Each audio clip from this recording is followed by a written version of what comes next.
No Okay, more. now No activities. more. Now activities. Activities is so important. I am knee high in activities right now, an You know activity what list though? with kids. It's also, it's not, they're more important than test score at a lot of schools. And it is Yeah. a metric. I think some families don't understand that this is a metric. And I'll never get over like the family. There was a family that came to us who was like, what is the activity? Like it was like last minute just to review their Yeah. paperwork. And like, they're like, They wait, had what's the no activity? idea. Yeah. No clue. No clue that it was Yeah. important. It's super important. It's very important. I can't state it enough how important the activity list is. And you know what? This is an area that homeschoolers usually are very strong in because more time, more flexibility. This is why you homeschool. Sometimes homeschoolers find really unique activities that public school students don't even have access to. I mean, there's so much that a student can do with the activity list. Here's a question we had yesterday. Can you put work on there? Because I think that's important. The answer is absolutely yes. Paid work, volunteer work, work you have to do for your family, anything that can go on an activity list. Schools really like that. Absolutely. They do like it. I mean, it's everything. But this is the year to be doing it. I feel like a lot of the time, this is one of those things that we talk about, like how to describe it on the Common App. But this is the year that it happens. Like, you want it from previous years too. And I know we said like you want some things that continue all the way through. But this is the year particularly to, take your robotics team to nationals, do it. Yeah. Take your, get your art at a gallery showing, get your, whatever it is, those types of things. This is the year, If you want to go major in composition for music, get your piece played this year. This year, yes, exactly. All of those types of things. Get stage your play, direct stage your play. Yeah, I mean, whatever. If it's something you do on your own, do something big this year. As part of whatever your activity is. Make a culminating something. Mm-hmm. Because you're not going to have. You're going to be starting to check out on it in senior year. And in senior year, you're just kind of done. Mm-hmm. I mean, you'll hopefully keep continuing a few activities through senior year so that on the activity list, it looks like you've done it all 4 years. But you might not have the same intensity for it as you do during junior year because junior year counts a lot. Mm-hmm. Yeah. I mean, I think that's the biggest takeaway is, and look for those opportunities, create those opportunities for those culminating things during junior year. Yeah.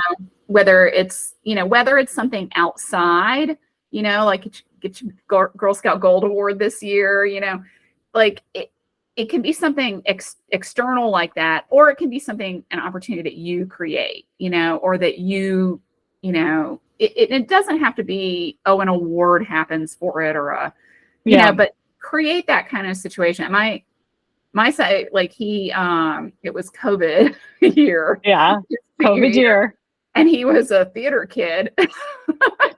During COVID. That was not awesome. But he pivoted and was doing game design. So he did a bunch of game jams on his own and could say, like, I was an official participant in this one. Right. I coded these things. And he ended up using some of those for portfolio. So I think like things like that are really good. He created that opportunity for himself, I think. So that's that's the key thing. Yeah, and you can do that. And I know I've talked about this before, but I'm going to talk about it again. For anyone who hasn't heard my spiel, but my son built a classical guitar during COVID. It was a huge undertaking, took several years of planning, and he reached out to luthiers who built classical guitars, and he had luthiers send him free wood, and people were helping getting involved with him, and then he got his grandpa involved in making this and everything. And it became this huge activity. And when he applied to some schools, and he had to do interviews for several of those schools, most people asked about it. Mm-hmm. And I think someone even asked to hear it, and he played for it during the interview. So these little personal activities can really stand out and make you memorable in the admissions office. You know what I mean? Like, they're like, wow, that was cool. Yeah. So don't discourage them. You want your kids, because sometimes you think, no, they need to do this activity and it'll look so good. And this is what all the activities the public school students are doing and that. But that's not true. Doing something unique that's just theirs can really help them. And I'll say it again, serve them well. colleges know. Like, I think, like, sometimes I'll talk to like families and they're saying, oh, but my kid can't be president of the French club, you know? And it's like, okay. This does not matter. Like, it just doesn't, they know. I mean, you know, it's great for kids who are in school. Like, if they can be president of the blank club, that's awesome. It's leadership. It's, you know, there are the elements of that. And if your kid has that opportunity, like at a co-op or something, like, that's great. Some of the online schools now have clubs and things, you know. So then those are there are some opportunities like that. But if your kid doesn't have them, they're not losing anything. Like, you know, I think like organizing something for yourself also shows leadership, you know. So you don't have to have like, oh, I was elected the treasurer of, you know.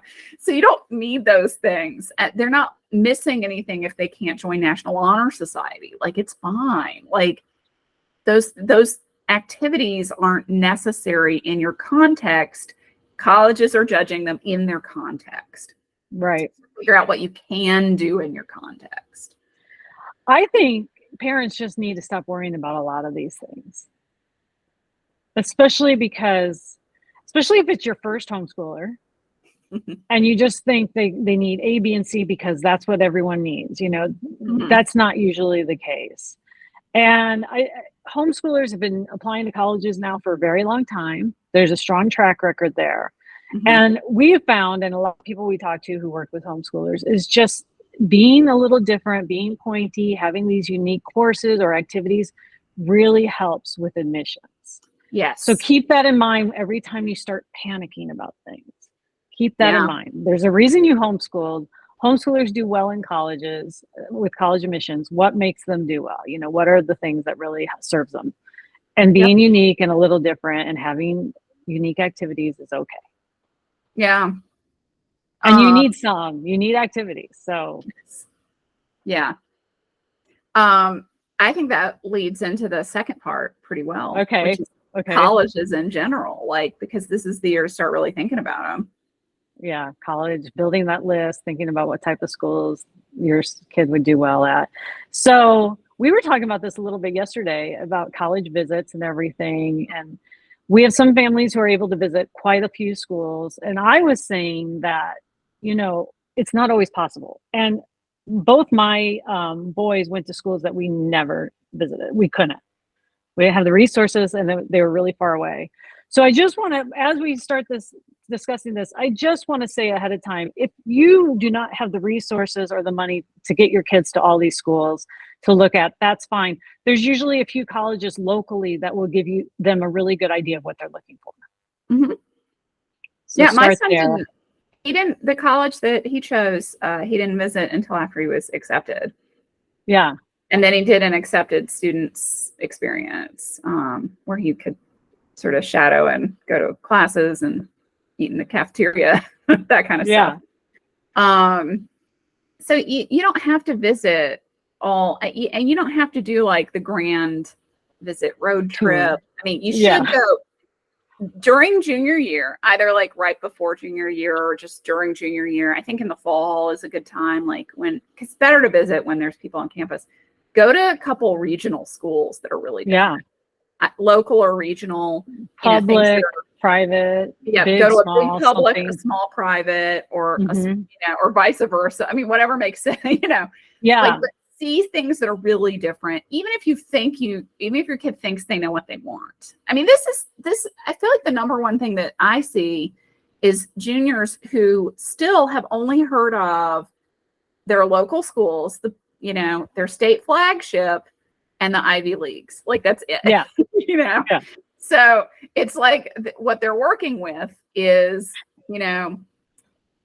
second tier state U because it's 10 minutes away, flagship state U because it's big and prestigious and they've heard of it, and Harvard. MIT. Yeah. MIT. We get MIT a lot. Yeah. MIT, Stanford. Yeah. And that's it. And that does not represent a good array of school choices. I'm just going to say, no, and it can set up for Yeah, but it can set up for disappointment too. And I think one of the really good pieces of advice that you had in our group a while ago is don't have your first school that you visit with your kids be an Ivy League school. Like, No, don't start with that at all. no. Like, what's the I mean, some students, I like, and I put that in there after someone was like, well, we were just in New York and so we decided to visit Columbia. And it was like the third time I'd heard that recently. And I'm like, saying, oh, okay. And what did he think? Like, and inside, I'm just like dying, like for this student who doesn't have any shot at this school.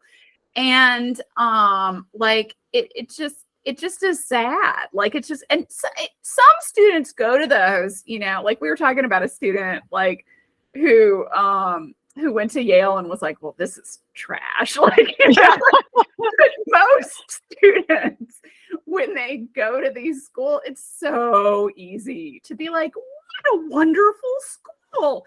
it's easy to fall in love. They go to the next school and they're like, well, it's not as good as, like, and it's like, but sweetie, you can get into this school and you can't get into that school. Even for students who are in range, like, because I don't want to be too harsh. I mean, there are students who are, who are competitive for tippy top schools, but they're lotteries. And you could for every single student. And you could have done the best junior year on the planet and still not get into them because it's not even 100% about your student. Like it is about so many other things. They're trying to build their class.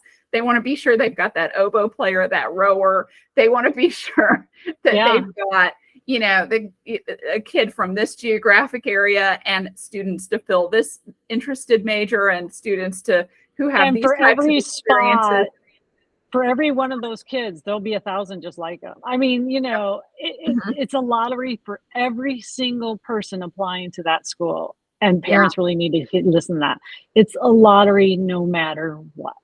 It is. I think that families don't get that. They think that you can have the education that will get them in. And so then they are choosing, like, they're like, well, we've done all the right things. Well, so what? So did thousands of other kids. Yeah. And so I think like it's important to, I think, start modest, and it's possible that like you live somewhere and like, maybe you live literally in Chapel Hill. And so your kid knows it well, but they're not, it's like really hard to get into. Right. That's fine. Like, those are experiences you have naturally. But don't like start with those schools. Instead, start with a school that's a little bit more in range, and, build from there. And if they are going to be competitive for these tippy top schools, then that's fine too. You'll go visit those too, if you can. And that's good, but you don't have to before they choose to apply. They can do virtual events. They can do virtual tours. Right. They can communicate with their admissions officer. They can reach out to the departments they're interested in. Like there's a million ways to get to know a school a little bit without doing an on-campus tour. And then before you're admitted, before you decide to enroll, then you can go visit if you're able. Sometimes you can't. Sometimes it's too far. You have the funds. I mean, we weren't able to. Now there were some schools that my oldest son was admitted to that had fly-in programs. And he was able to visit some of those, which was really nice. The one he chose didn't have that. But he felt he got to know the school really well prior to choosing it. They had a lot of online opportunities. Those are really good. Those virtual events can be quite helpful in choosing if you can't get out to the school. I think it's also like some families think like we have to go visit before we finish the list. I would say you don't have to do that. No. And junior year is the time to build the college list. You can still be tweaking it during senior year, but ideally, by summer of junior year, you've got a working list that's got some safeties and some targets and some reaches or maybe even some lottery schools. I just read this really interesting thing online, and I'm also, going through everyone's list right now. So this is right. And someone was saying that they don't think, and I want to know your thoughts on this, that you can really classify every school anymore as safety, matches, reaches, and lotteries because things are changing so much.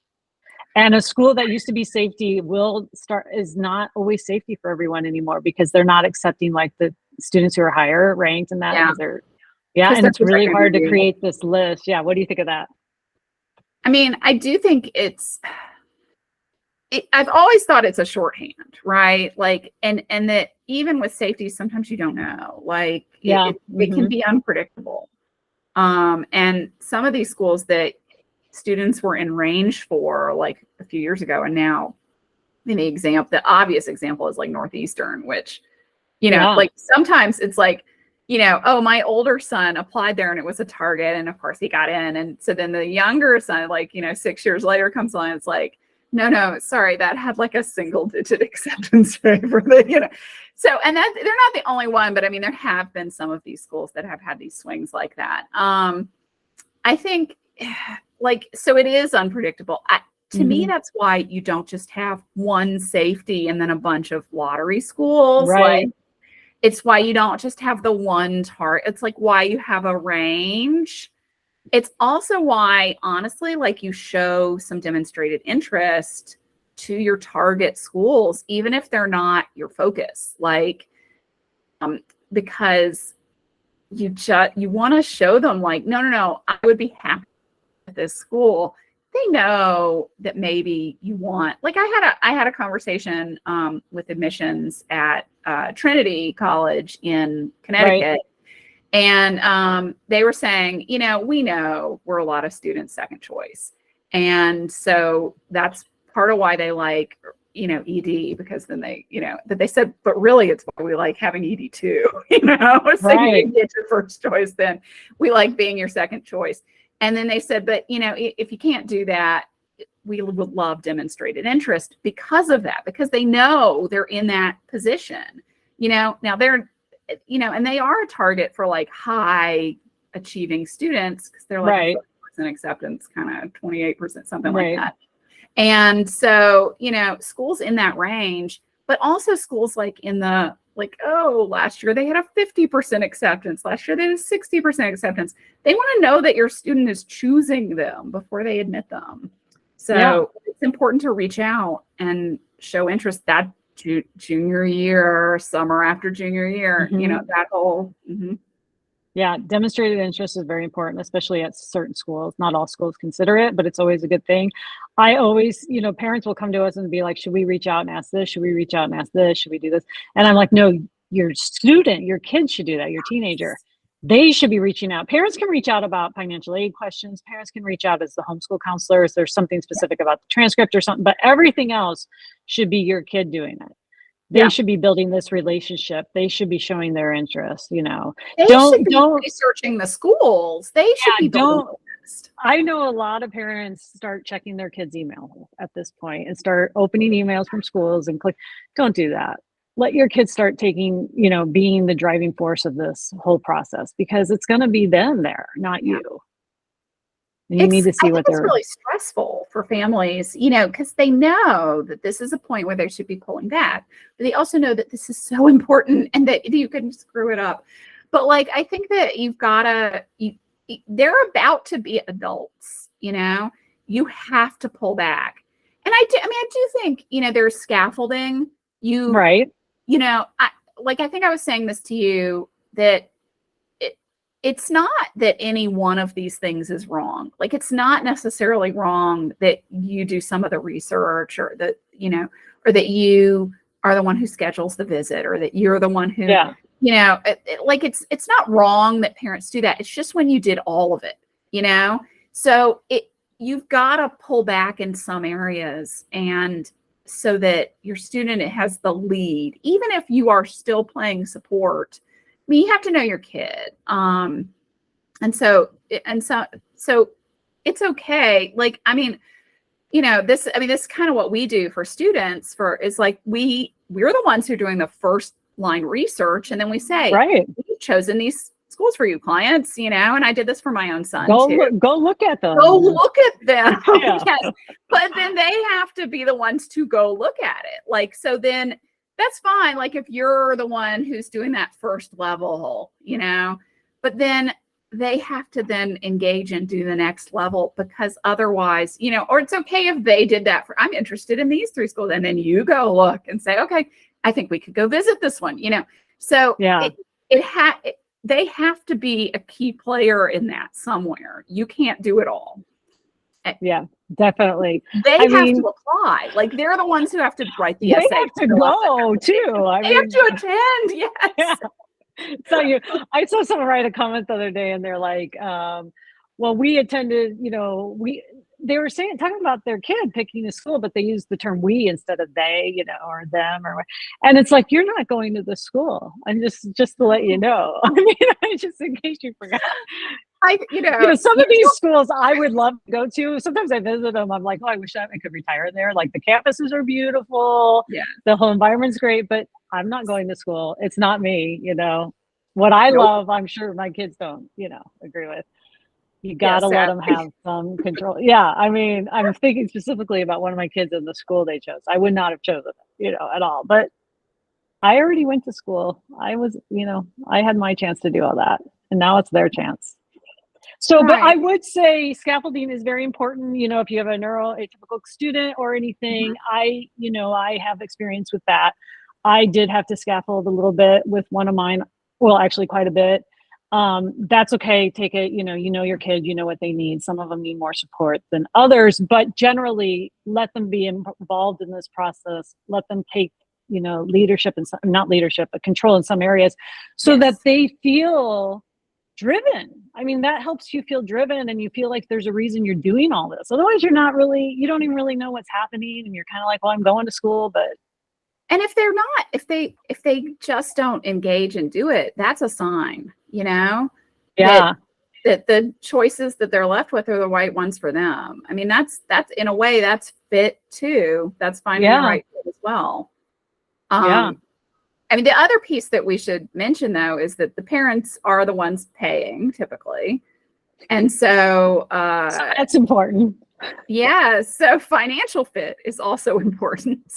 No, this is very important. I shouldn't laugh. We talk about this whenever we're discussing college lists for the first time with families. It is, the kids should be choosing colleges that they'd be happy at. The kids should be choosing colleges that have their majors they want, the programs they want, the opportunities, research opportunities, internships, study abroad. We try to find a fit for the student. Absolutely. But it's not a fit if the family can't afford to pay for it. I mean, it's not a choice if there's no way they're ever going to go.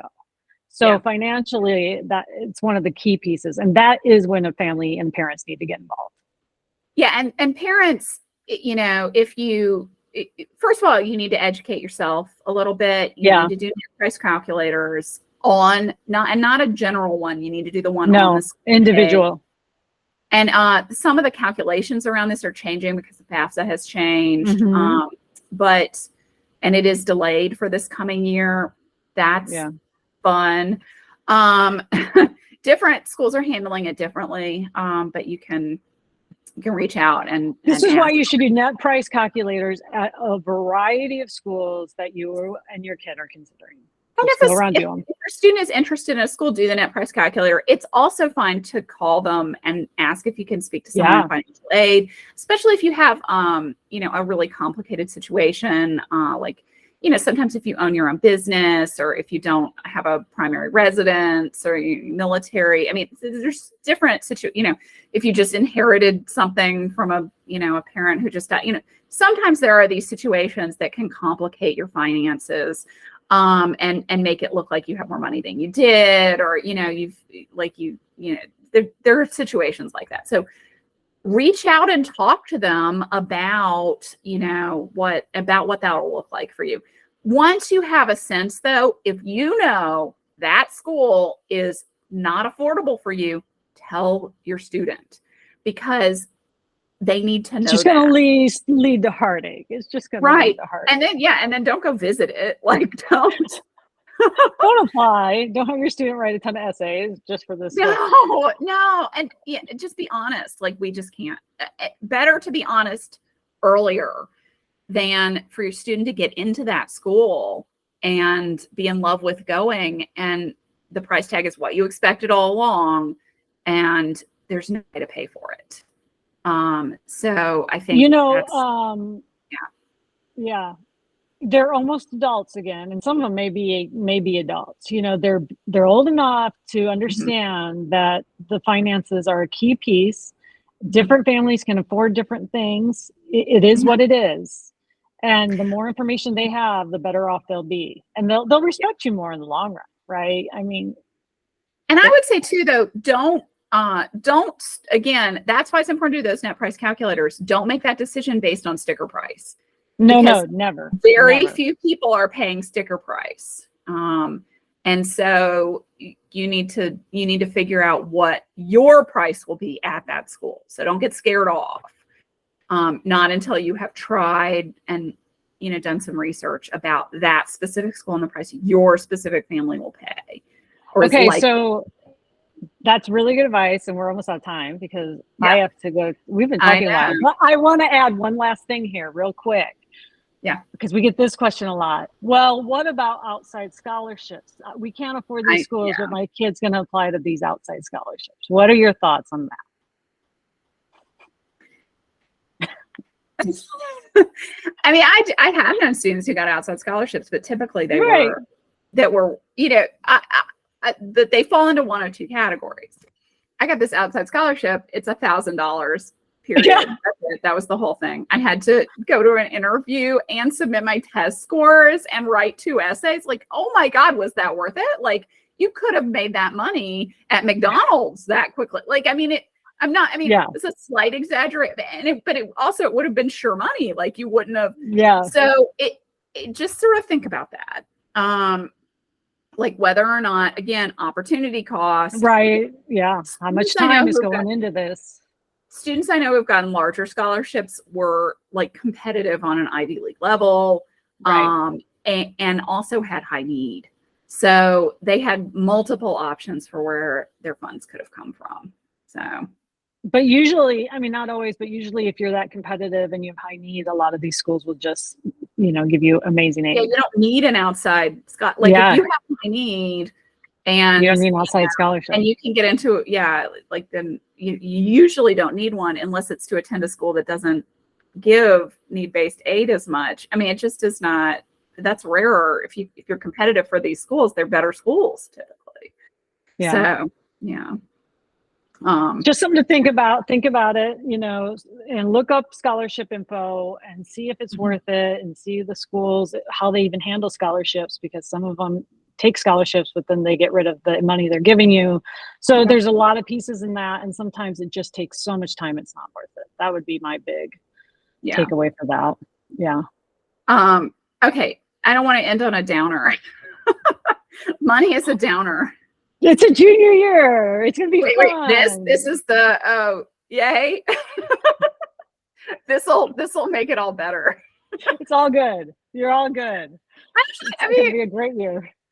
Junior year is great. It's actually just think when it's over, all that's left is applying to schools. Right? That's your up note is when it's over. I'm trying to think back to my kids' junior years. I don't even know if I remember two minutes. Yeah, they're important. They're important. That's my takeaway. I'm thinking of the students that we've worked with who've had like stellar junior years. And I will say they usually feel really good about themselves. Like, look at what I accomplished. I got that AP score I wanted. Look at my test score is up, or, look at my activities. I got this thing performed. I got, my team won this thing. Like, we went to this, so I succeeded in dual enrollment for the first time, and I now have like 3 college credits. Like, since it's usually they feel really good about themselves. The best thing about having a really good junior year, is that you turn around and apply to colleges and you're feeling really good. And then you can put it all down on the Common App and you're like, wow, I did this, I did that, I did this, I rocked it.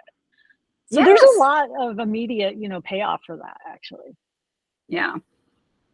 So yeah. Really, I think they start dreaming a little bigger, especially for kids who had modest goals.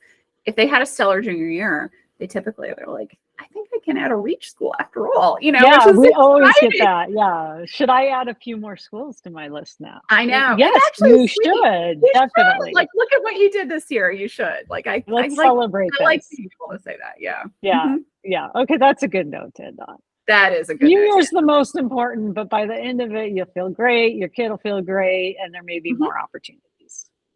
Yes. There we go. I like that. Yeah. Okay. Awesome. Don't worry about the money. All right. Thank you, everyone. Thanks.